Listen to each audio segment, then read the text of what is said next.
Okay, as people start to trickle in after getting some coffee and some sustenance, we have a large omnibus panel coming up, and so I want to make sure we get started now.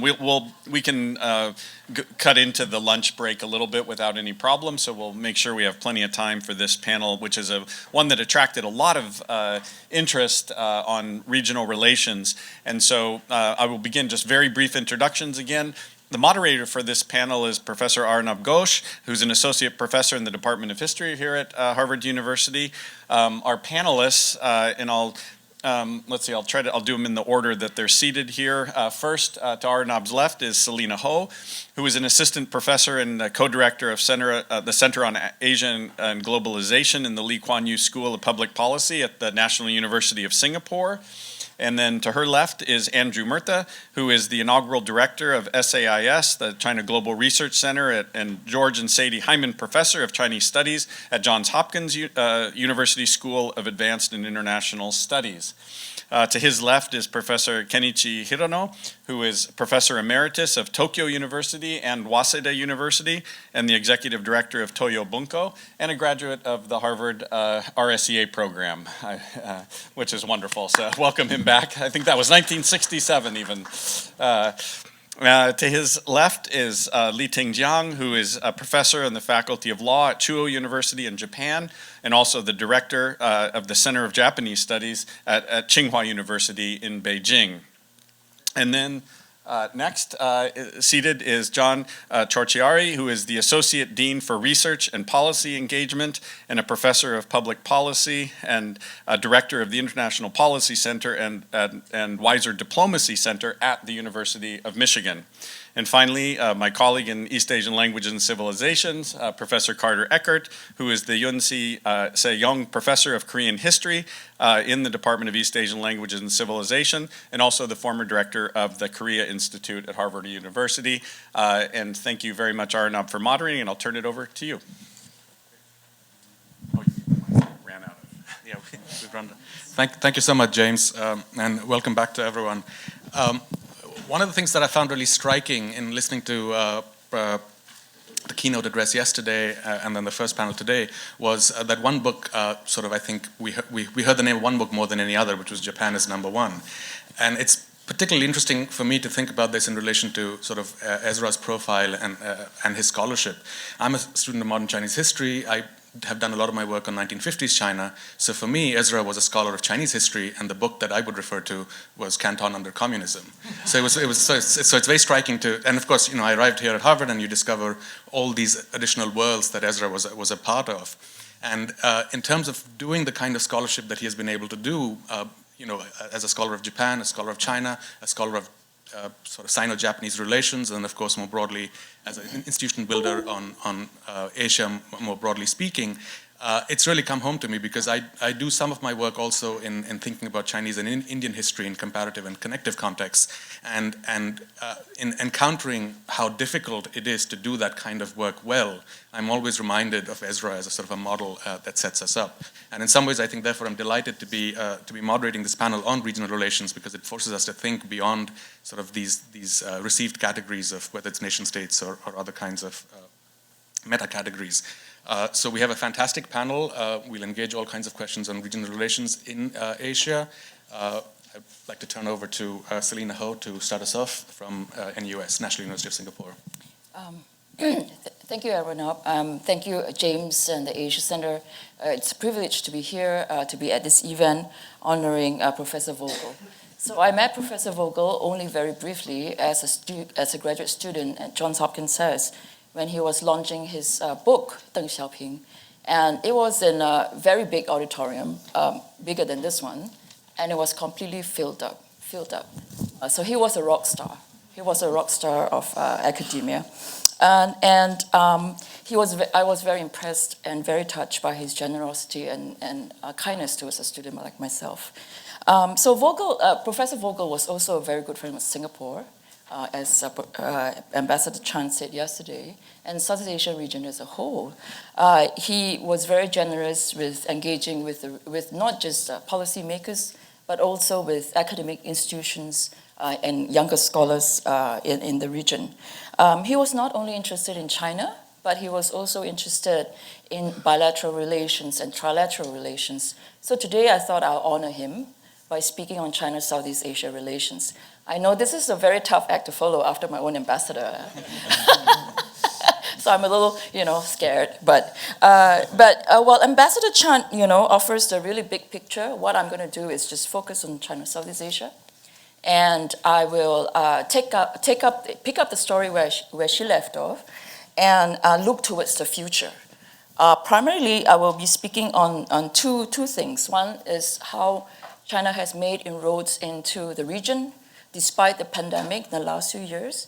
And then the second part, I will talk about how these inroads, point to the trends in the region itself, the Southeast Asia region itself, and how these trends are likely to deepen these inroads. So China has continued to make inroads in Southeast Asia despite the pandemic, and there have been some delays, for example, in the infrastructure projects in Southeast Asia, but they have gone on ahead. The Lao China Railway, which I wrote about before, has been completed in December last year. And various other infrastructure projects in Indonesia, in Malaysia have gone on ahead after a brief period of where there were some issues, but they have gone on ahead and they're all more or less on track. And in terms of trade, China has been ASEAN's largest trading partner for quite a long while now. But in 2020, ASEAN replaced the EU as China's largest trading partner. So the pandemic has actually given a boost to trade between China and ASEAN. And a lot of it is driven by digital trade. Digital trade, e-commerce, this is the impetus provided by COVID because of the supply chain disruptions. Now, BRI at the moment is bilateral in reality, but for several projects, they have actually become transboundary. Initial stages that are showing that they've become transboundary. And here I would refer to the Lao China Railway again. China has been in talks with both the Lao and Thai governments about the next stage, which is to link the tracks across the borders from Vientiane to northern Thailand. And then obviously the ultimate vision is to build a high-speed railway all the way down to Singapore. So that's what's happening on some of these fronts. Now the BRI and Chinese infrastructure projects in Southeast Asia in general have given the Chinese tremendous opportunities to wield power in Southeast Asia. Now the form that power takes in this context of infrastructure is not just material, it's not just economic and military, but it also allows China to structurally dominate relationship. This is structural power at work. There is dependency by smaller states means that whether consciously or unconsciously, smaller states are going to start aligning their policies and foreign policy decisions taking into account Chinese interests. So by dominating infrastructure in the region through the BRI, China is also shaping discourse. It is able to establish narratives such as win-win, community of shared destiny or community of common destiny, and things like to get rich first, build roads. Now these narratives give Chinese influence if countries buy into them, such that alternative narratives of risk to sovereignty, debt, and environment are actually being pushed aside. So while the region may resist the idea of a primacy of Chinese civilization, they definitely buy into other Chinese narratives, ignoring other narratives that could imperil their own national interests. So this is from the BRI infrastructure and what China is doing in the region. But let me look at the other side of the story, how Southeast Asia is responding to China. Now, to be sure, not all Southeast Asia countries respond similarly to China. In general, as from Ambassador Chan's keynote yesterday, there is a lack of trust, or there's a social capital deficit in China, and this is shown by some of the surveys that were conducted by the Institute of Southeast Asian Studies in NUS. Now, in terms of specific reactions, the countries lie on a spectrum, with Cambodia and Laos are probably closest to China. Now, a few factors determine countries' reaction to China.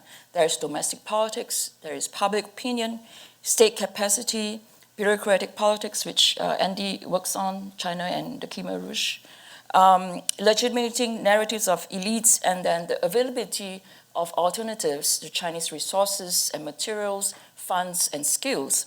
Now, these are all quite well explored within the literature that actually focuses on Southeast Asia and how they respond to China. Therefore, I will not go too much into them. Now, what I will instead focus on is on the trends for the future in the domestic politics of Southeast Asian countries that one needs to watch out for as we analyze how Southeast Asian countries are responding to China. There are 4 major trends that I've identified. There could be more, but I'm just going to focus on 4. One is the electoral politics. Now, Southeast Asian countries are undergoing elections in the next few years. This is going to be very interesting. And a new generation of leaders and political parties are poised to take over. In the Philippines, we already have a new president this year. In 2023, Thailand faces calls for fresh elections. In Cambodia, Han Manet has been designated to succeed his father, Hun Sen. Malaysian elections will also be held soon because parliament has just been dissolved. Indonesia and Singapore will also see electoral cycles in 2024 to 2025, ushering new leaders. How would the sea change in domestic politics as a new generation of leaders and political parties come into power? How would these changes shape the foreign policy of these countries with respect to China and also the United States? That's a big question. These elites see China as a resident power, a reality they have to deal with, but they're unsure of the US staying on. Although I think recently there are clearer indications that US is much more engaged, but we'll see what happens with the next electoral cycle as well. Now, the second major change to look out for, trend to look out for, is generational change. And by generational change, I mean changes at among bureaucrats and diplomats, as well as ordinary citizens. Now, a lot of these bureaucrats and diplomats in South Asia are actually educated and trained in China. Because of the tremendous amount of BRI scholarships and other forms of scholarships that have been given to particularly countries in maritime Southeast Asia. How would they view China growing up at a time when they see a rich and prosperous China, and a China that seems to be able to get things done? This contrasts to a West that seems to be in a disarray. So they do not necessarily see China as a threat, but as an economic opportunity, and perhaps even a governance model. So this generational change has a different worldview or regional view that is different from the older generation. Now, there was a Pew survey in the middle of this year that saw China's influence on the world stage as getting stronger vis-a-vis the US. The Pew survey also showed that younger people tend to feel more positively about China than older people. Now, this is significant as the generations change. Now, the third trend to look out for is societal and political fragmentation. I was, my first field trip outside of Singapore after, with the onset of COVID, was to Thailand in May this year. It was very interesting when I was talking to the interlocutors about the inroads that China has made into Thailand. Just giving the case of Thailand here. So the Chinese have entities, and not just the government, but companies and all sorts of different groups, are able to make use of the cleavages in Thai society and in politics to penetrate every layer of politics and society. So business groups such as the CP Group advocates for China.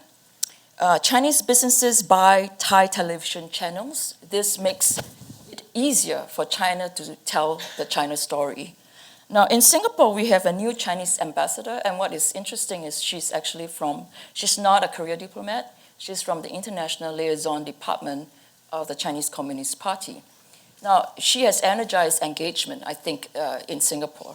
And all these are indications of the energized engagement from China in Southeast Asia, and a lot of times, these energized engagement makes use of the cleavages in politics and in society for these to do their work.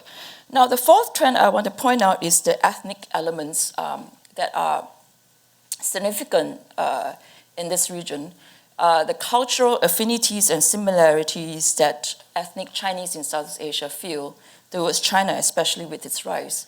So there has been some growth of Chinese chauvinism in certain parts of Southeast Asia. Now, the Pew survey that I mentioned just now showed that in Singapore and Malaysia, people tend to view China and Xi Jinping more favorably. This is opposed to the other parts of the world that were surveyed by Pew. Now, in Singapore itself, immigration policies, domestic politics that's related to race have an impact on how older folks actually view China. So all these there is this cultural affinities, growth in some parts of Southeast Asia with Chinese chauvinism that is going to impact how things are with China. So these 4 trends, electoral politics, we're going to see a whole change in political leadership in the region in the next few years, generational change among career diplomats and bureaucrats, but also among ordinary citizens.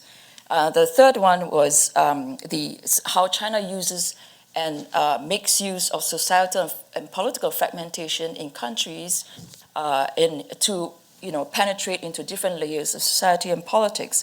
And the fourth point is cultural affinity. There is the racial element as well. Now, to conclude, what does all these portend for the future of Southeast Asia relations with the major powers in the region? While the rhetoric in regional countries indicate they don't want to choose sides, the danger is a series of steps based on these trends that I just mentioned. And the decisions based on considerations of what is national interest will cause countries to end up being aligned to one side, consciously or unconsciously. A series of decisions based on national interests and these 4 trends that I mentioned above. Now, a common phrase that I hear often among interlocutors, not so much in Singapore, but in other parts of Southeast Asia, this common phrase is sleepwalking into China's orbit. Sleepwalking into China's orbit. So this unconsciousness of making decisions without realizing that these decisions were made in such a way that you end up in China's orbit. And I think that this is something that Southeast Asian elites need to actually pay attention to, but it's also something that I think American policymakers should also be aware of. Thank you very much. Thank you so much, Selina. Next, we turn to Professor Andrew Mertha from the Johns Hopkins University. Thank you very much. And I'm going to actually start right where Selina left off. So first of all, I want to thank James Robeson and everybody at the Harvard Asia Center for inviting me. It's truly an honor to be here. And also, even more importantly, for putting this wonderful event together to celebrate the life and work of our dear friend and colleague, Ezra Vogel. In the spirit of the sentiments of a number of us, or that have already been articulated, regarding building intellectual and policy bridges connecting China, Japan, and Southeast Asia, I should probably mention that the comments to follow are an extension of a previous project on Chinese aid to the Khmer Rouge in Cambodia in the mid to late 1970s, even as the comments themselves are not necessarily region-specific, apart from, of course, China. I also want to reference Ambassador Chan's keynote address from yesterday afternoon, particularly the important observation that although elites in Southeast Asia consistently make the appeal of please don't make us choose between the United States and China, it's not these same elites who necessarily make the choices. And it is in this level of analysis that is the people actually on the ground and in the weeds upon which I'd like to base my comments. When clear national purpose or purposes collapsed in the United States, no consensus remained to counterbalance either the appeal of special interest groups or the images projected by the media, both of which gained greater prominence in the existing policy vacuum. Interest groups and television stories, no matter how quixotic and inconsistent with overall U.S. priorities, are now able to shape national policy. These words aptly describe key aspects of the U.S.-China relationship today, but in fact these words were written by Ezra Vogel in 1997. The overarching narrative in policy circles, driven and reinforced by a host of special interests and the 24-hour news cycle today, is that China remains the most important long-term threat to the United States. And indeed, since Xi Jinping took the helm in 2012, we have witnessed a significant change in China's foreign policy, moving away from biding our time and building our capabilities strategies, and replacing it with a more assertive one, for example, China's Global Security Initiative. China's international behavior has necessitated a recalibration of not only the US government's policy towards China, as well as US foreign policy more generally. Debates over bilateral trade relations or global governance have been supplanted by increasing talk on great power politics, so much so that the assumptions underlying our discourse, that we need only look at the aggregation of state power to determine state behavior, and that strategic concerns eclipse the other dimensions of the relationship, have become an unquestioned truth. But for those of us who study China's domestic politics, this is a problematic angle through which to analyze China. That is because these assumptions ignore critically important determinants of state capacity conceptually as well as in practice. On paper, China is a unitary state. In reality, it is anything but. When we think of the Chinese government, we think of a ruthlessly top-down authoritarian system capable of undertaking such policy initiatives from the one-child policy to zero COVID, that it seems as effective as the state is invincible. But the vast overwhelming majority of Chinese political behavior occupies a space of resistance, adaptation, and even countermanding orders from the center in a robust and plentiful manner. China has some 36 provincial-level entities, 340 prefectures or prefecture-level entities, almost 700 cities, some 2,800 county-level entities, 40,000 townships, each with its own governing apparatus, not to mention 500,000 villages and hamlets.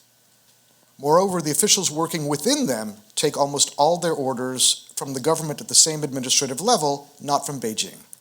These tendencies are shaped by how budgets work in China. China's government is thus one of the most decentralized in the world. This means that most of the decision points that constitute policy are not made in Beijing, but at the subnational levels. Before 2012, these domestic realities remained squarely within the study of Chinese politics within the discipline subfield of comparative politics, and had little, if any, bearing on China international relations scholarship, let alone US policy. What has happened since Xi's ascension to the top erases such a distinction. Certainly some degree of China's foreign behavior may reflect a coherent, deliberate and well thought out grand strategy, and that is the part that US policymakers have seized upon. But I would venture that much of China's actual foreign behavior is in fact an externalizing of its domestic politics. Fragmented, often rudderless, at a variance with Beijing. That is, externalizing traditional domestic governance pathologies abroad. Let's take the example of Chinese overseas foreign direct investment. There's been an extensive debate over sources of and strategies determining patterns of OFDI, which in the aggregate form a great deal of China's foreign policy for example, Belt and Road. Political economy and international business scholars have regarded government support as a main driver of Chinese OFDI. Some argue that state support for OFDI promotion policies are institutionally complementary to offsetting the competitive weakness of Chinese multinational corporations in global competition. Chinese firms with different types of ownership have benefited significantly from government support at critical stages in their international efforts and their asset acquisition. State influence is evident in the majority of Chinese OFDI through its conduct or through its placement of state-owned enterprises at the center of this policy, accounting for approximately 80% of China's cumulative investment stock. The result, many argue, is that this strategy aims to serve China's national development priorities, that China's government succeeds in utilizing SOEs to achieve its strategic objectives and increases political and economic influence abroad. But these existing approaches cannot explain China's failures. from Nicaragua to Myanmar, and points in between, where the processes involving Chinese economic actors in these countries that led to past and potential future challenges and policy failures, these are exactly what we see domestically inside China. What all of these existing approaches have in common is that they assume an overriding logic that is devoid of institutional and local political context. Specifically, the local politics that drive, indeed determine, such decisions. By contrast, we as a field should perhaps also examine the political incentive of local leaders in China that account for deviations from national policy, which many policymakers and scholars, in my view mistakenly, assign intentionality on the part of and attribute to national leaders in Beijing, thus forming what we nebulously refer to as China's national interest. And these are not just a few bad apples. According to Gill and Riley, provincial level SOEs make up 88% of all Chinese firms investing abroad, a number borne out even by official Chinese government statistics. Local governments in China, as I've already noted, are far removed from the scrutiny of national level leaders. Their tendency to push back against national dictates or liberally interpret policies that end up at cross purposes with national priorities is as old as Chinese politics itself. What is new is that these are now being extended abroad. This has the effect of distorting and even undermining a coherent foreign policy strategy upon which much of Xi Jinping's legitimacy rests. To understand this is to understand the weaknesses and vulnerabilities of China's international behavior, thereby allowing us to draw a more accurate set of conclusions about China's capacity to shape global politics in a coherent and purposeful manner. Such an approach could go a long way in filling the kind of policy vacuum that Ezra warned us about a generation ago. Thank you.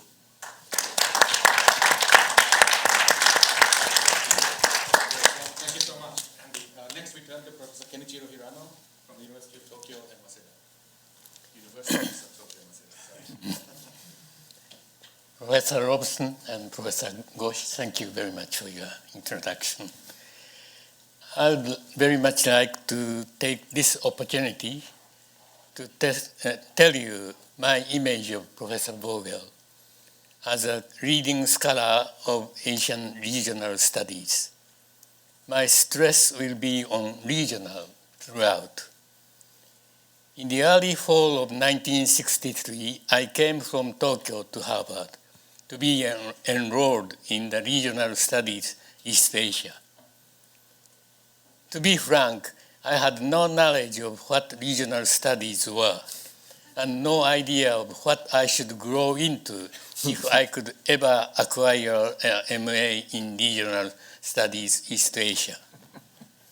With no study plan and with little English proficiency, I started learning the Chinese language and taking required courses starting from the rice paddies. Professor Vogel, 7 years elder to me, was a postdoctoral fellow at Harvard when I encountered him in Cambridge in 1963. The same year, Professor Vogel published Japan's New Middle Class, a sociological study based on young Professor and Mrs. Vogel's living among Japanese families in Ichikawa, which is a suburban Tokyo town. The next year, as a lecturer, he offered a course using the Japan's New Middle Class as a casebook. I did not register the course, though, because I was as simple as to think that in my case, any Japanese studies should not compose Asian regional studies. I sat in the classroom for the first few weeks before I got busy with the other courses I registered for credits. Nevertheless, I was charmed by the idea of offering a lecture series on a foreign society based on the fresh field research. Especially charming was the way Professor Vogel introduced ordinary Japanese men and women to fearless Harvard students. He was doing so with full of empathy. In retrospect, that was my encounter with an ideal model of regional studies. Japanese word 地域研究 was considered equivalent to area studies in English those days, and it is still so today. I suspect many American colleges and graduate schools used area studies, and Harvard was rather exceptional to adopt regional studies. 60 years ago, I had little clear image of differences between regional studies and area studies, but young Professor Vogel instantly became the living symbol of Asian regional studies to me. But actually, he had started preparing more surprises for me to realize what a real regionalist should do. In 1961, 18 years prior to his publishing Japan as #1, Professor Vogel returned to Harvard to take up Chinese studies. What he did was not switching to Chinese studies, but engaging himself in Chinese studies as well as Japanese studies.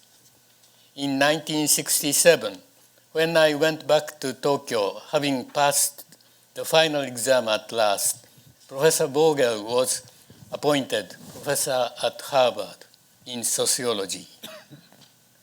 Skipping many years over to around the beginning of the 21st century, I would like to tell you that I was very much impressed by Professor Vogel's self-disciplinary habits, which I think have represented the very core of his leadership in Asian regional studies. From 2000 to 2019, I met Professor Vogel in Tokyo almost every time he visited Japan and China. He made it his rule to call up Professor Yamada Tatsuo of Keio University and me and ask us to come to the International House of Japan, his regular hotel in Roppongi. 3 of us met in the I House and exchanged information and opinions over coffee or lunch. We had a reason for the threesome meetings, which I will soon explain to you. But Professor Yamada and I came to look more forward to meeting Professor Vogel to enjoy random conversations with him. Professor Vogel himself, however, had another rule he kept strictly: speak in the local language only, so that you can maintain your communication capability high enough to be a regionalist. I am pretty sure that it was the same when he was visiting China. In January 2000, at the I House in Tokyo, Professor Vogel met Professor Yamada and Mr. Kato Mikio of the I House. At the meeting, Professor Vogel proposed to start a new program of international conference series on the Sino-Japanese War. Professor Vogel preferred to call the 1937 to 1945 war China War. Professor Vogel volunteered to be the chief organizer and fundraiser for the international research conferences on the China War project. I was recruited to the organizing group and joined in deliberation from the second meeting on. Professor Vogel confided to us why he was so deeply committed to the project. He said, in effect, I have carried out researches for over 50 years in Japan and nearly 40 years in China. I am grateful that as a result, I have so many scholar friends, both in Japan and in China, who have been nice to me. I don't like to see conflicts getting exacerbated between the two countries of my nice friends. Scholars can engage themselves in calm exchanges of opinions and interpretations based on historical facts if they can share them. International conferences are good intellectual means for sharing historical facts and exchanging interpretations. But it seems harder for those who are directly concerned with to propose to start such actions. So the third party like me can help get the move. The first international conference met in 2002 here in Cambridge at Sheraton Commander Hotel. After periods of respective preparations in China, Japan, and North America, the theme turned out to be regional regimes of China and Japanese control, producing a fresh angle to the war. The third conference in November 2006 was organized and hosted by the Japanese committee. I took the role of de facto organizer and did my best to organize the conference around a fresh theme that was Chinese society and culture during the China War. Being afraid that very few scholars were engaged in research on society and culture, I put much effort in finding young Japanese scholars working on Chinese society and culture during the war, and I guess we were successful. I discovered more young researchers interested in the topics than I expected, and the conference, by inviting speakers not only from China, Japan, and North America, but also from other countries, put the discussions more in international framework. One legacy of the third conference is this book. In Japanese, co-edited by Professor Vogel and me, while a book in Chinese separately edited by Professor Yan-Tin Xu of the Institute of the Institute of Modern History, SAIS, has duly been published in China. Regrettable is the fact that an English book of the third conference is not published, partly because Hirano was exhausted by editing the Japanese version. Meantime, the conference series continued. I confirmed Professor Yamada that the latest conference held prior to the pandemic was the 6th, and the books out of these conferences amount to 6 volumes in Japanese, 4 volumes in Chinese, and 2 volumes in English. Participants, paper readers, and discussants have included not only those from the original 2 countries and the region, but also those from many of their other countries, including Korea, Taiwan, Thailand, Myanmar, India, and Europe, most of whom were attracted by Professor Vogel's persuasion. The China War is no longer a conflict matter between the 2 nations alone. The Conference on the China War, a legacy of Professor Vogel's, is now a commons for Asian regional studies. Thank you.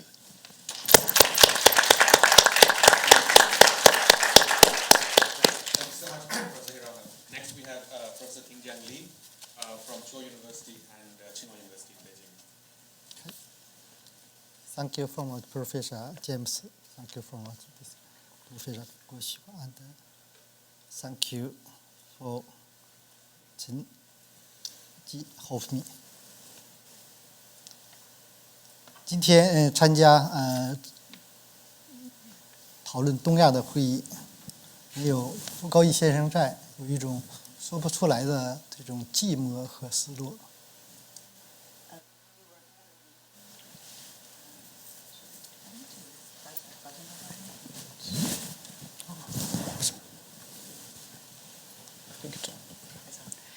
Today we're gathering here to have a conference in Asian studies. It feels very unusual and a little sad without the presence of Professor Vogel. 但是通过傅高义先生，我们讨论东亚是一个很好的切入点。It is a good angle to talk about East Asia through the lens of Ezra Vogel. 傅高义先生是当代亚洲研究的著名学者，梳理他的学术轨迹，了解他的学术影响，具有重要的学术意义和现实意义。Professor Vogel was an eminent scholar in contemporary East Asian studies. To trace his academic research path and to learn his influence in this region have significant bearings in both academia and in the real world. 清华大学和美国有着特殊的关系，100年多来，清华大学一直在清华的学子在哈佛大学求学深造，哈佛是清华学子的摇篮。Tsinghua University has a very special relationship with the U.S. Over the past century, Harvard University has been a destination of Tsinghua students for their further studies and education. 不讲历史，就是日本研究中心成立以来的3位学术顾问：傅高义先生、陆江昭先生、平野健一郎先生，都是哈佛大学的博士，都得到了费正清先生的指导。Leaving aside history, the 3 overseas academic advisors of Tsinghua's Center for Japanese Studies, Professor Vogel, Professor Akira Irie, and Professor Kenichiro Hirano, all received their PhD or postdoc from Harvard, and all received guidance from John Fairbank at some point in their career. 今天我准备了一份资料，可以欢迎大家分享。从发给大家的资料中，我们可以了解傅高义先生与清华大学的多年交往，了解他是如何融入到中国的学校里，作为长者，作为同事，作为朋友，是怎样设身处地换位思考，和大家一起深入研究学术社会问题，探讨时代人生价值，追求正义和平的大义的。From the document that I brought to you today, we can see how Professor Vogel interacted with Tsinghua over the past many years, how he immersed himself in a Chinese school, how he deepened his research by putting himself into other people's shoes. Along with students and young people of Chinese schools, as a colleague, a friend, and a scholar, in his relentless pursuit of justice and peace, as well as the meaning of life.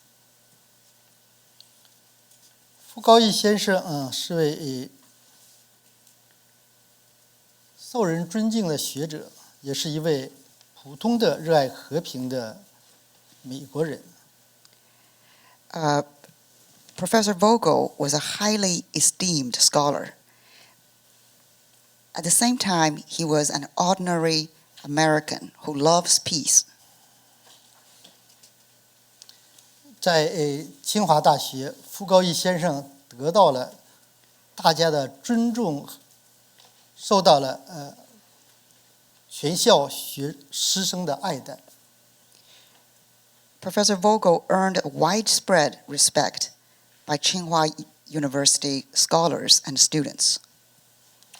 傅高义先生去世之后，清华大学上下震动，我们举办了12次1年的纪念讲座。After his passing, we organized a series of 12 talks in honor of him at Tsinghua University. 在傅高义先生去世1周年的时候，我们举办了一场由校长主持的中日美3国各界人士参加的国际学术纪念会。After Ezra passed 1 year, we organized a conference at Tsinghua University with the presence of the president of Tsinghua University in honor of Professor Vogel. 在世界动荡不安、面临战争危机的时刻，我们怀念傅高义先生，就应该学习他坚持学术为本的求实精神，学习他履行和平理念的不忘初心，接过他留下来的学习历史、超越历史的思想火炬，完成他期待的中日两国成为和平的、永远的邻人的理想愿景。At a time when the world confronts various crises, we should continue Ezra's mission as unfinished cause to promote peace and mutual understanding between different peoples and countries. 那么，什么是傅高义先生的学术真谛和精神遗产呢？ What are Professor Vogel's legacies? 我和傅高义先生有40年的交往，受到了傅先生的教诲。I have interacted with Professor Vogel for over 40 years and learned a lot from him over these years. 我的肤浅认识有3点：一是同情的关心，二是理性的研究，三是积极的参与交流。My understanding from these interactions is that Professor Vogel's legacies consisted of sympathetic concerns and dispassionate understanding and active exchange and interactions. 傅高义先生被誉为行动型的学者，思想的和平思想的传道士。Professor Vogel was an action-oriented scholar and a missionary to promote peace throughout his life. 他一个最大的魅力还在于，他是硕果仅存的一位既可以与中日两国领导人，又能与街头百姓平等交流的思想家。Professor Vogel's charisma also lies in the ease with which he communicated with both high-level government officials as well as ordinary citizens on the street. 现在东亚世界存在很多很大危机，其实最大的危机根源可以说是人的交往，高层缺乏接触，学界缺乏交流，民众缺乏往来。There are many crises in Asia, but the most serious crisis of all is the lack of interactions between people, including lack of exchanges at government level, and also lack of exchanges among academic scholars, as well as between ordinary people. 学术如何与现实结合？傅高义先生是我们的楷模。How to combine academic work with real-world issues. Professor Vogel set up an excellent example for all of us. 如果傅高义先生还在，他会怎么想？他会怎么做呢？ If Professor Vogel were with us today, what would he do? 或许他会说：“越是困难，越需要学者发挥作用。 Perhaps he would say, the more difficult the situation is, the more important scholars are. 只有加强学术交流，才能打破现状。 Only through more scholarly exchange can the current situation make a breakthrough. 只有开展全方位对话，才能求同存异，解除危机。 Only through dialogue from all angles can we find common ground, leaving aside our differences, thereby alleviating crisis. 谢谢傅高义先生，我们永远怀念你。 We are very grateful to Professor Vogel, and we always remember him forever.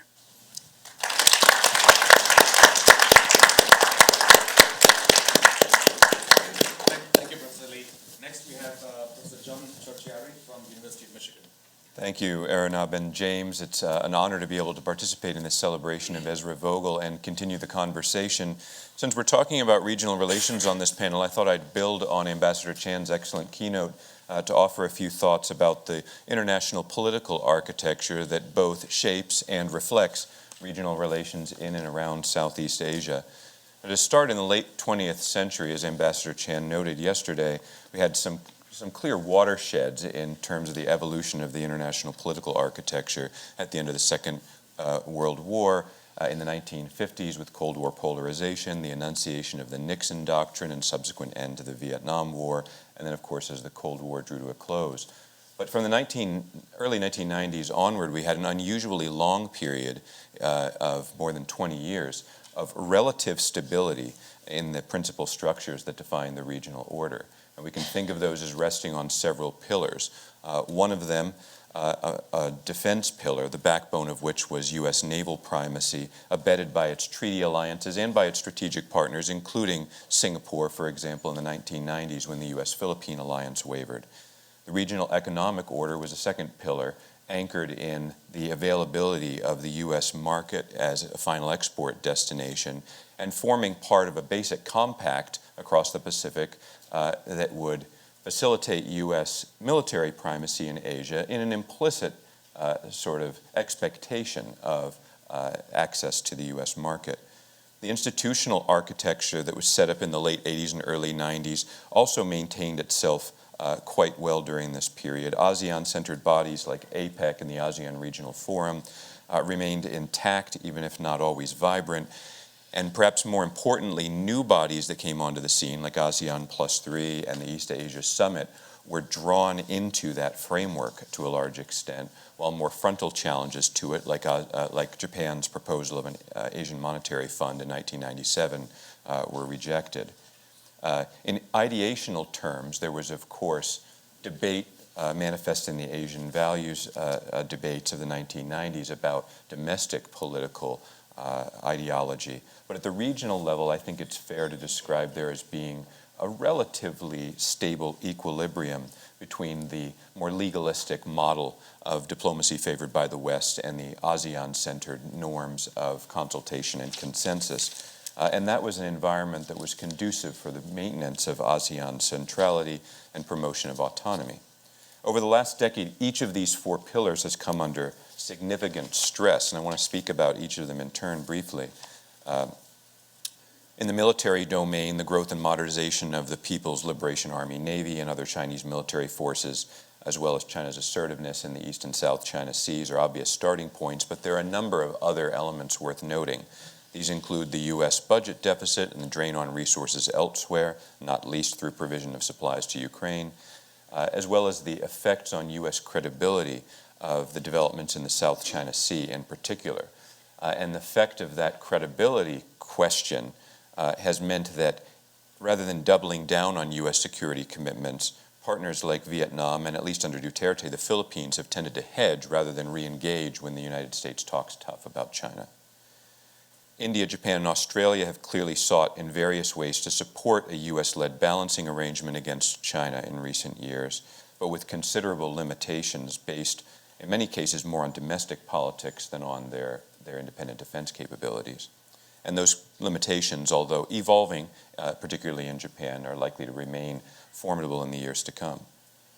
The U.S. government has tried to manage this changing military balance by talking tough, like Biden's series of pledges to defend Taiwan in the event of an attack. But this has had the effect of encouraging defense spending in Beijing. And as I mentioned earlier, it doesn't necessarily translate into enhanced U.S. credibility in the region or to allied support. Conversely, in some cases, the added prospect of conflict appears to be driving even some long-standing U.S. partners, like Thailand and in some contexts the Philippines and South Korea, to seek positions of relative neutrality. And regional responses to the war in Ukraine are perhaps one indication of this.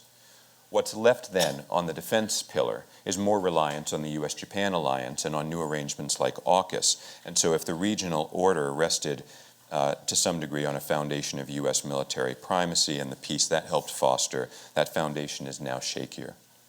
With regard to economics, the latest U.S. announcements on semiconductor chips and Japan's creation of a Minister for Investment Security are just a few of the latest developments in a series of steps that you're all familiar with. Supply chain disruptions, partly due to COVID, only magnified pre-existing pressures toward partial decoupling. And while many of the reconstructed supply chains still run thoroughly through Asia and connect various Asian economies, there's a clear trend towards segregation, and that has implications for infrastructure development as the BRI and its Indo-Pacific rivals, including Japan's Partnership for Quality Infrastructure, American complements to that, as these competing entities jockey for deals in South and Southeast Asia. And Selina already spoke, I think, very eloquently about the influence that comes from infrastructure, politically and strategically. So what was mainly a factor, the economic pillar for regional cohesion and engagement for decades, is now giving way to something that is somewhat more balkanized, if not bifurcated, which undermines the delicate equilibrium that supported a relatively peaceful regional order in the recent past. In the institutional domain, we've seen perhaps less movement on the surface. Japanese and U.S. lamentations about the Asian Infrastructure Development Bank have thus far proven overstated, and as Christina Davis said this morning, the Asian Development Bank and others have partnered with the AAIB more than competing with it thus far.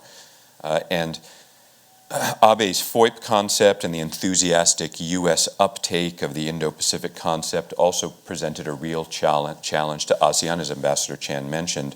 But ASEAN members managed to partially appropriate and partially redirect the FOIP concept through the ASEAN outlook on the Indo-Pacific. And in these ways, the institutional architecture, at least from the outside, has remained relatively intact.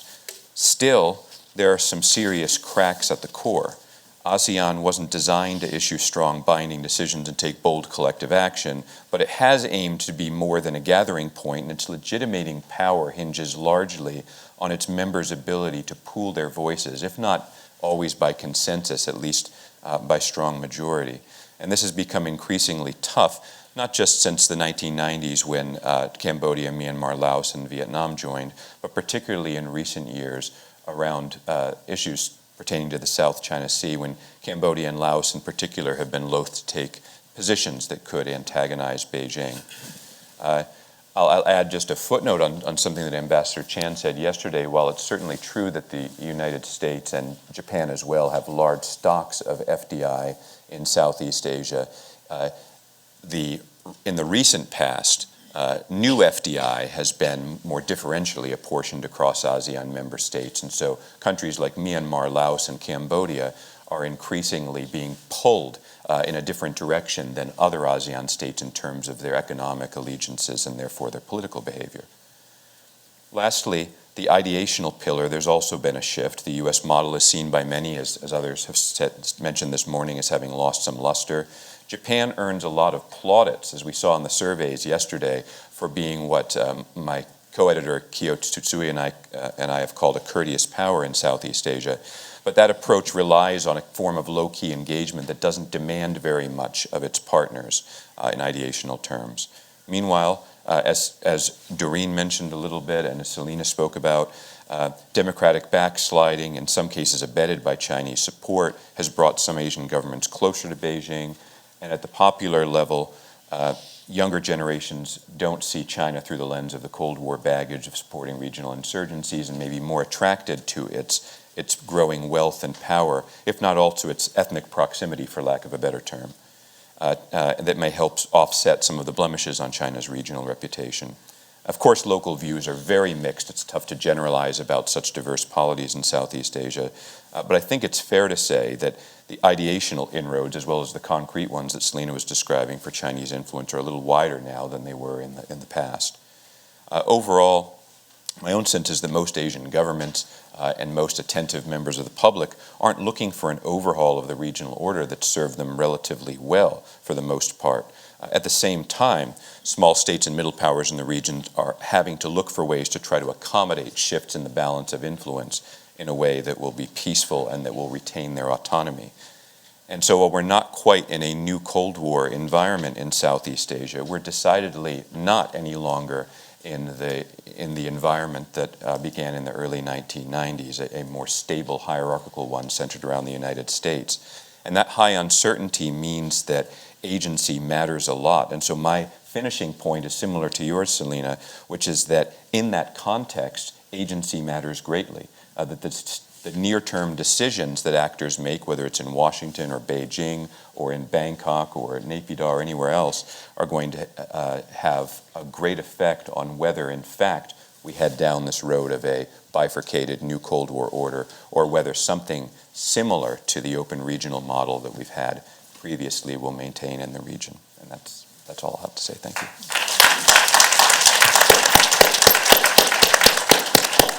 Great. Thank you, John. Last but certainly not least, we have Professor Moderator from Harvard. Thank you, Arunabh. Like everybody else, I feel it's a great honor and privilege to be part of this conference and this panel, and also celebrating the legacy of Ezra Vogel, who's not only a great teacher and scholar, but also for me a beloved mentor over the last 40 years of our collegiality together here at Harvard. I miss him today. Well, North Korea, alas, has been in the news again, and I'm going to focus my brief comments there for the most part, including some points about regional relations and policies. I'm also going to talk about the United States policy towards North Korea, because I think it's affected everything else in the region and has also been responsible, I think, for some of the problems that we see. So for the last several weeks, I'm sure you've been scrolling, or if you actually still pick up a newspaper and turn the pages, seeing reports of North Korea firing off missiles and ramping up threatening rhetoric towards the United States and South Korea. Well, at the same time, the US and South Korea have been responding with military maneuvers of increasing intensity and with increasingly strong rhetoric. So it's a frightening situation, actually, if only because it could so easily, through some misunderstanding or miscalculation, lead to some kind of real war. We saw something similar to this in 2017, you recall, it wasn't too long ago, in the early exchanges between Trump and Kim Jong-un. Before, as President Trump unforgettably put it, we fell in love, and then they agreed to meet. But, like many times before, in the end, nothing was fundamentally resolved. But there was also the crisis of '94. I don't know how many of you remember that at all. Probably fewer, but some, I'm glad to see. When the US actually sought to stop North Korea from a suspected plan to take irradiated fuel rods from its nuclear reactor in Yongbyon and possibly turn them into plutonium for nuclear weapons. But actually, 1994 was a moment when the United States and North Korea came closer to war than any time since the end of the Korean War in 1953. The crisis was ultimately diffused by a visit by President Carter and his wife Rosalind to Pyongyang. But only hours, and this from Don Oberdorfer, who's written about this quite eloquently, only hours before the Pentagon was about to recommend to President Clinton that he authorize the execution of a war plan that they had drawn up against North Korea. Now, Ezra was serving as the United States government's national intelligence officer for East Asia at the time of this 1994 crisis. And his approach to the crisis was typical, I think, of the man, and is also instructive, I think, for us today. Now, Ezra was not a scholar of Korea in the same way he was of Japan and China, but he knew a lot about Korea, and he knew a lot of people in Korea, and he knew a lot of scholars who worked on Korea, and he supported all of these, and he supported Korean studies at Harvard. So what did he do? The first thing he did was reach out to this wide circle of friends with some knowledge or experience of Korea, and he asked a lot of questions, trying to learn as much as possible about North Korea's history, its motivations, its goals. He was very frustrated in Washington that there was so little information about North Korea, about Korea in generally, or experts or books that he could consult. I was reminded, Ambassador Chan, of your comment that the United States doesn't think much about small countries. This is a perfect example of that. But he was a realist, but he was also, as I think we've said many times, an inveterate optimist. Always tending to see the glass half full rather than half empty. And so he was looking for some way to understand what North Korea wanted, and if there was some way of finding some common ground through engagement and diplomacy that might resolve the situation. I should say that we actually met once in an apartment that I was trying to sell, and it helped sell the apartment because my real estate agent found out about it and used this as a ploy to get people to come in, saying there were these secret meetings taking place in the office with these very important people. Anyway, so today, with another crisis in the region, I think a Vogelian, if that's a proper word, it should be, approach to the problem is really needed here. North Korea is admittedly a pretty odious regime in many respects. But we don't have to like it, to try to understand it, or to understand its history, its motivations. The media often paints North Korea as bent on war with the United States, and the development of these missiles, the intercontinental ballistic missiles, is seen as a direct threat to the United States that the North Koreans were just waiting to launch against Los Angeles or Chicago or Washington or, God help us, Boston. But if we ask Ezra's sort of key question, what does North Korea really want in all this based on everything we can learn? In my view, North Korea has no interest in starting a war with the US or with anyone else. Instead, this is a regime that wants, above all, to survive. And Kim Jong-un knows very well that any attack by North Korea would mean the end of the regime. North Korea was essentially laid to waste during the Korean War, 1950 to 53, through conventional bombing, through napalm bombing. Every city in North Korea was virtually wiped out, destroyed. In fact, as early as 1951, the Air Force told Washington there was nothing left to bomb. That's the history that North Korea is coming out of. So North Korea sees its missile and nuclear programs first as a guaranteed defense, a certain deterrent, if you will, against outside attack, especially from the US. And just think about that for a moment. What is the likelihood that the United States would have refrained from some kind of attack on North Korea at one point or another in this contentious relationship between 53 and the present, if there hadn't been some threat of retaliation? So deterrent, I think, is the first thing that is going on with North Korea. The second is that North Korea also sees the nuclear program, and the missiles for that matter, as a way of getting US attention, and eventually some kind of negotiation with the US that will result in a broad agreement to end the Korean War. Remember, we have no peace treaty with the Korean War. It ended with an armistice that is, an agreement to stop fighting in 1953.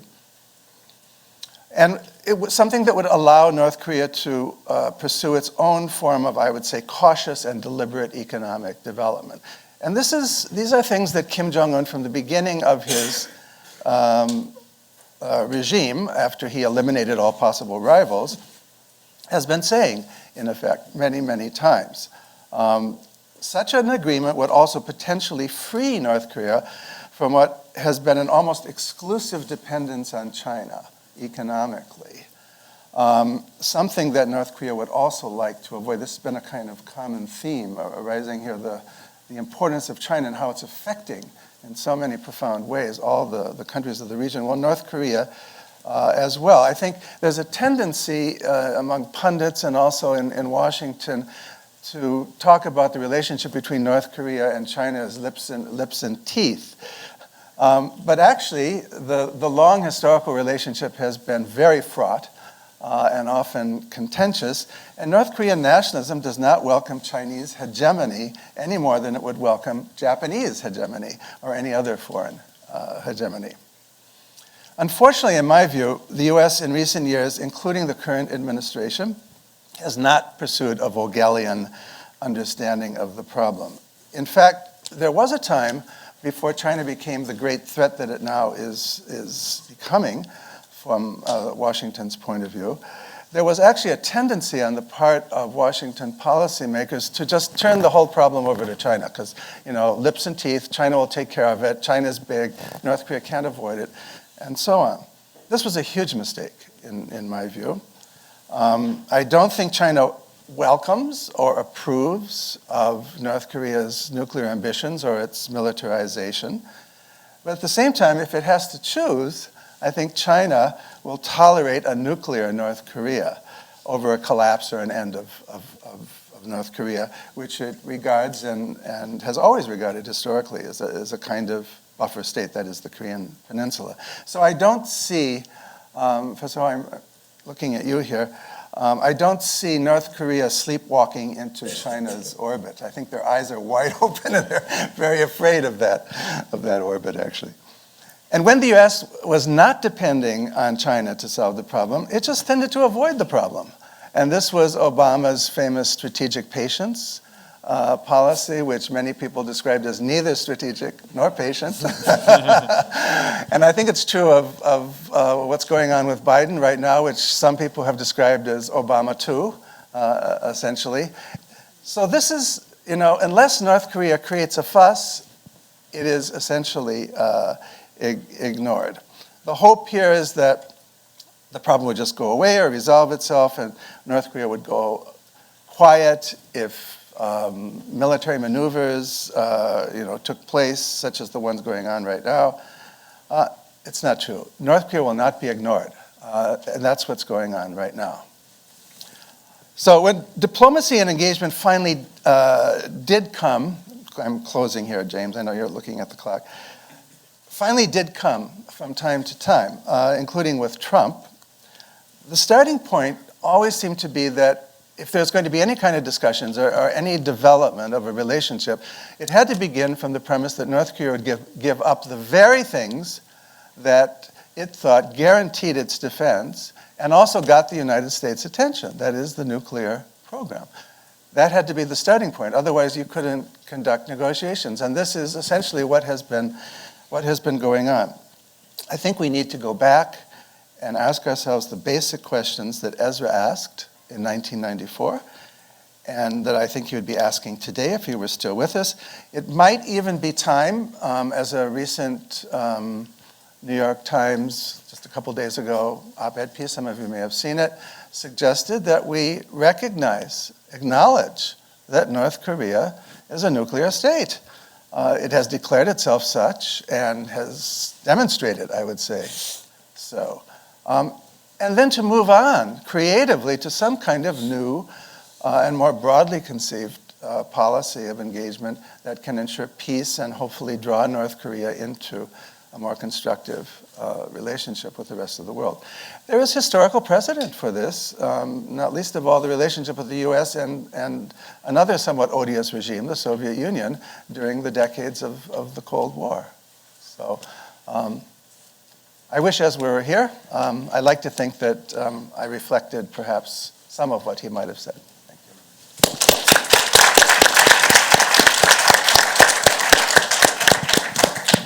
Thank you so much, Carter. I'm going to keep my remarks very brief so that we have the chance to hear from the panelists again. But what was remarkable for me listening to these panelists, all of us right now, was the kinds of connections one can draw to the conversation this morning and indeed to Professor Chan's keynote yesterday. So I thought what I'd do is maybe draw out a couple of common themes that I see emerging already in the hopes that perhaps they'll continue to be developed over the course of the day, and then maybe throw a few other new things into the mix as well that might also be worth thinking about. So the first thing that it was remarkable to notice was sort of this, the focus on generational change and the ways in which that's so significant to understanding both regional relations, but also I think what came out so beautifully was to understand how scholarship itself has emerged and evolved. So the fact that Ezra himself is part of a generation, and there was a generation preceding his, and then he has in turn, of course, trained so many people going forward. So there's, in both respects, I think, generational change in terms of scholarly production, but then also in terms of then the ways in which it affects sort of social mores, in terms of domestic politics, which I'll speak about in a moment, and sort of then international relations, broadly speaking. So I thought that was really interesting to see emerge. The other is, of course, the importance of domestic politics, which again has been talked about a lot already, but now in the context of how it affects international relations and how much of international relations often is driven by domestic concerns. But here I think it was interesting to observe not just domestic politics the way we might be familiar, we may be familiar in thinking about it in terms of, say, ethnic divides, religious divides, the presence of large diasporic populations, and so on. But also in some ways methodologically, I think it was really interesting to sort of think about how can understanding sort of the rather complex domestic policy-making environment and how that can then help us have a much more nuanced sense of how essentially state-to-state relations are prosecuted. And here I'm thinking in particular of sort of not just then perhaps regional relations, but we need to be thinking about sub-regional relations in some ways going forward as models of understanding international relations itself. The third major theme that I thought was really, really powerful was the importance of academic exchanges that came through, partly in the autobiographical remarks, and then also in some ways in the ways forward. I think Professor Lee said, what would Ezra Vogel do? And then Carter also offered a Vogelian sort of extrapolation, if you will.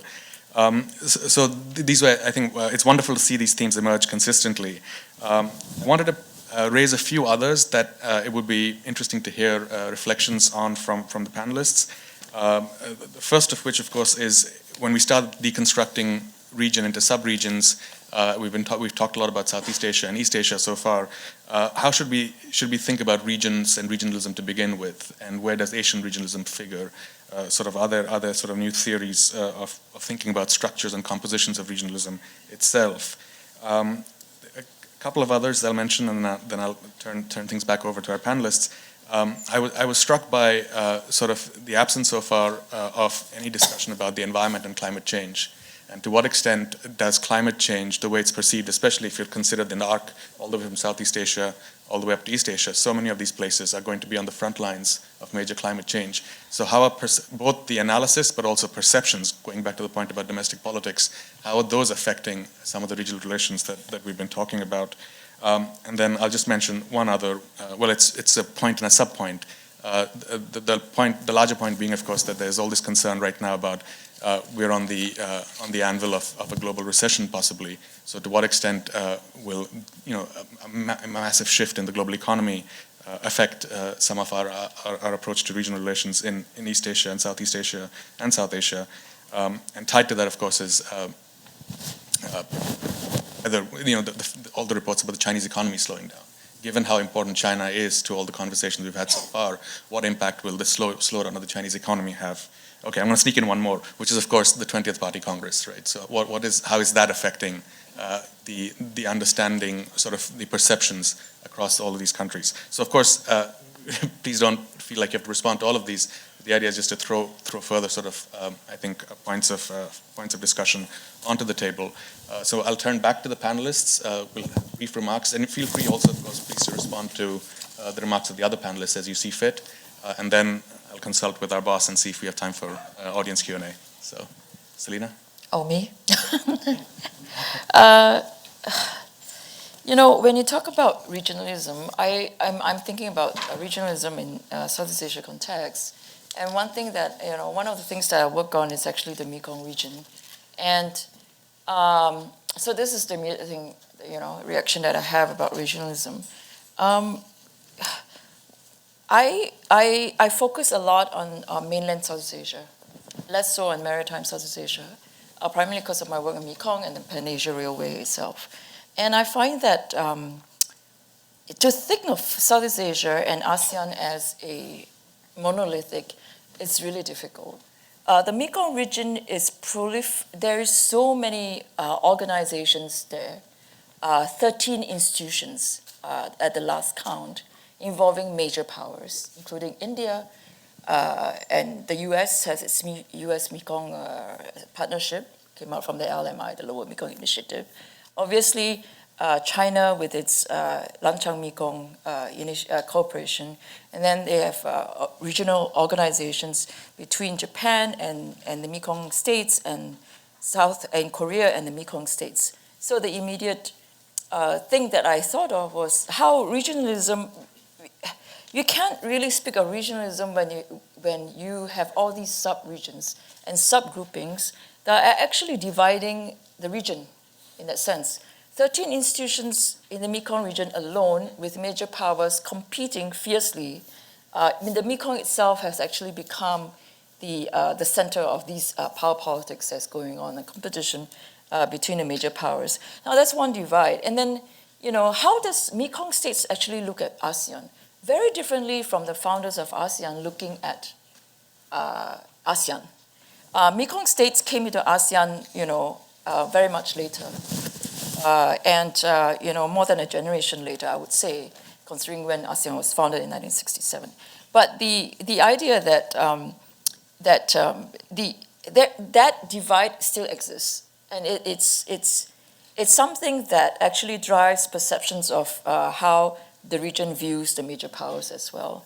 So the key point that I'm trying to make here is that it's difficult to speak even not just East Asia and Southeast Asia, but within Southeast Asia itself, there's so much differences, and so many differences, and regional groupings are at odds with each other. Thailand and Vietnam, no, not Vietnam, but Thailand does not necessarily welcome ASEAN into Mekong region because Thailand is the big leader there. It dominates the other smaller countries. There's of course Vietnam. Vietnam is also the big brother there.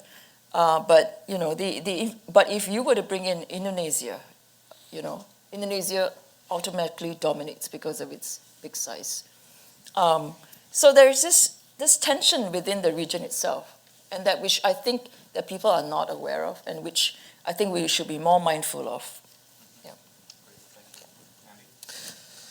Thank you. So, you gave us a lot to think about. Let me just respond to a few of them really quickly. So, not so much from my perch in D.C., but I'm thinking back now during my time engaging in Southeast Asia studies when I was at Cornell. You're talking about generational change, and we've been generally talking about it in either mostly positive or neutral sense. But one of the things that I could see pretty much every day when I was working there, and certainly in terms of kind of conversations that weren't being had, that people who weren't there, was the negative effects of the on the field of the Vietnam War in the 1970s, and how it fractured And for some people, just either drove them out of the field, or you'd have panels where people would be sitting next to each other but would refuse to talk to one another. And that is still something that is, the scars are still there and the reverberations are still there, and it just underscores, in my mind, just the power of what Ezra has left us with, I think that that's something that I certainly try to kind of bring into my own scholarship and just interacting with others, as well as the fact that he pioneered was one of the first people really looking at not China as China, but in specific parts of China. Obviously, Guangzhou. I'm not going to say anything more about domestic politics that I already have, but I did want to respond about the absence of environment and climate change, or those types of issues. In fact, that's one of the areas where I see this kind of the negative effects of Chinese domestic politics kind of playing out in these other regions. Just to cite an example from Myanmar, within the past 10 years, you had several different attempts to kind of undermine environmental impact assessments there for the Mitsoni Dam, for example, that just read like a playbook out of what I saw actors in China doing in the early aughts, in terms of getting projects to the drawing board or past into production before. And so that's I didn't mention it but I think that's and then finally I just want to echo what Selina said about that. When you're on the ground, it's hard to think regionally, and it's and that's those are things that can really. Somebody had mentioned in a completely different context this notion of stickiness yesterday. I think it was Ambassador Chan, and it was in a positive sense. I think this might be it in a negative sense. So let me stop there. Thank you. Professor Hirano? Yes, in Japan as elsewhere, climate crisis has a huge impact. And one impact I observe is on normal people's attitude. Perhaps because climate is seamlessly connected within a region, normal people are very keen of climate crisis in other area. That's in a way that's a good sign. Good sign, yeah. Yes. Great. Okay. Thank you. Hi, thank you. 我想还是要谈一下傅高义先生和我们现在做的一点工作。To talk about some of the work that we did in collaboration with Professor Vogel. 其实这也是在傅高义先生的指导下和影响下我们在做的。It is some work that's actually also under Professor Vogel's influence and guidance that we carried out such work. 2022年疫情发生之后，中美关系恶化，中日关系出现很多问题。After 2020, the pandemic broke out. The bilateral relations between U.S. and China and between Japan and China all deteriorated. 这2年零10个月，我在2次回中国，在中国住了1年半。Over the last 2 years and 10 months, I went back to China twice and cumulatively stayed for 住了1年半。a year and a half in Beijing. 在日本住了1年。About 1 year in Japan. 我2次来到美国。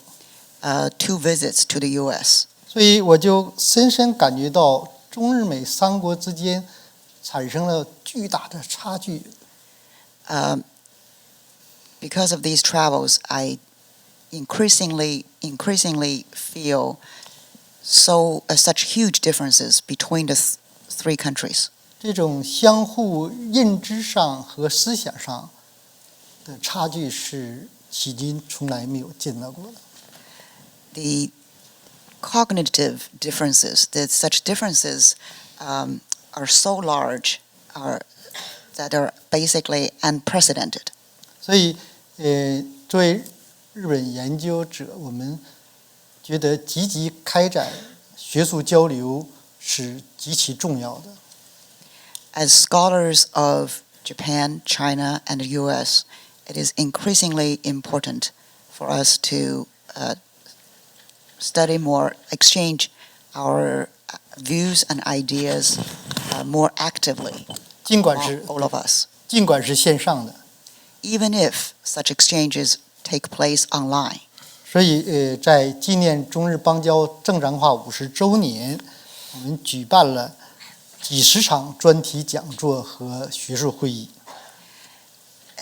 For the occasion of celebrating the 50th anniversary of diplomatic normalization between China and Japan, we organized dozens of conferences, international conferences by the center.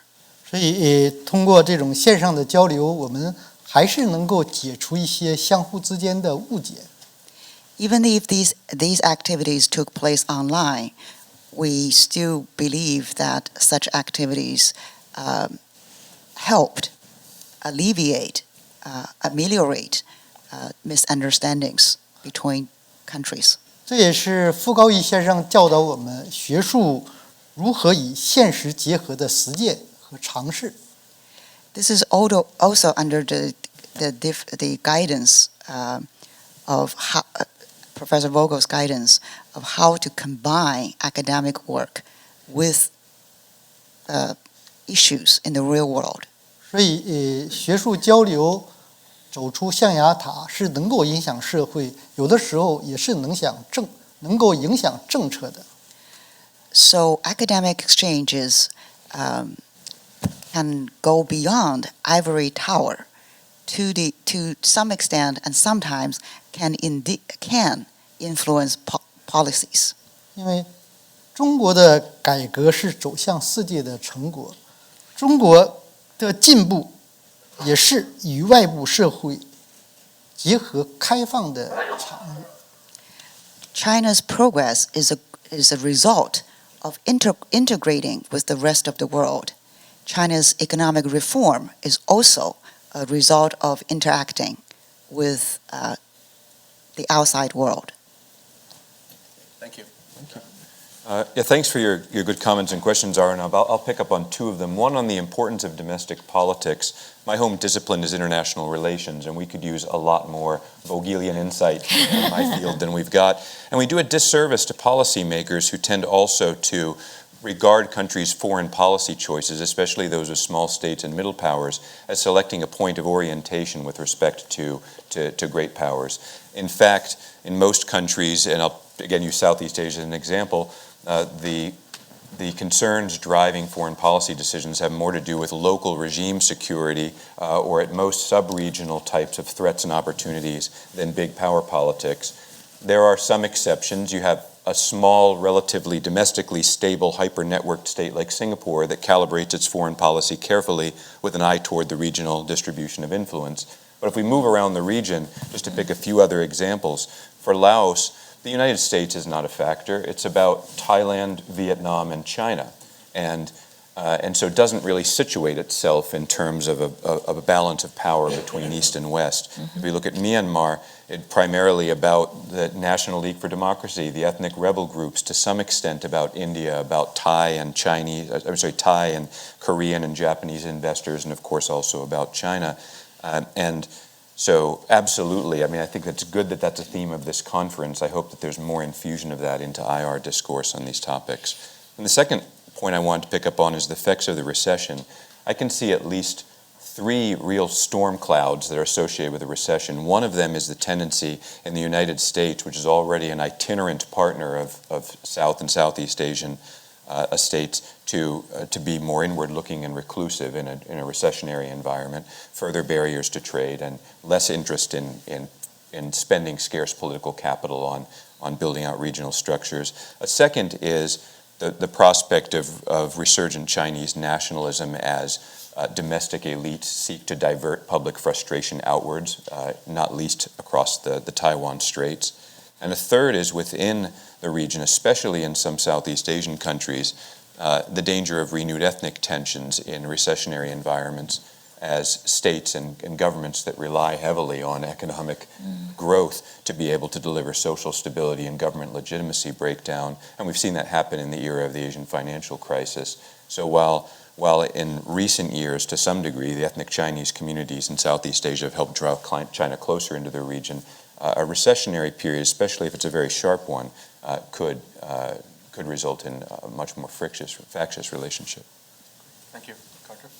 Yeah, we're probably short on time. I try to keep it brief. I just wanted to say a word about generational change, because I think that is really profoundly important in the Korean case. Professor Kim mentioned it somewhat this morning. I'm not sure if it's largely positive or negative. I think it's more positive than negative, in the sense, if you look at South Korea,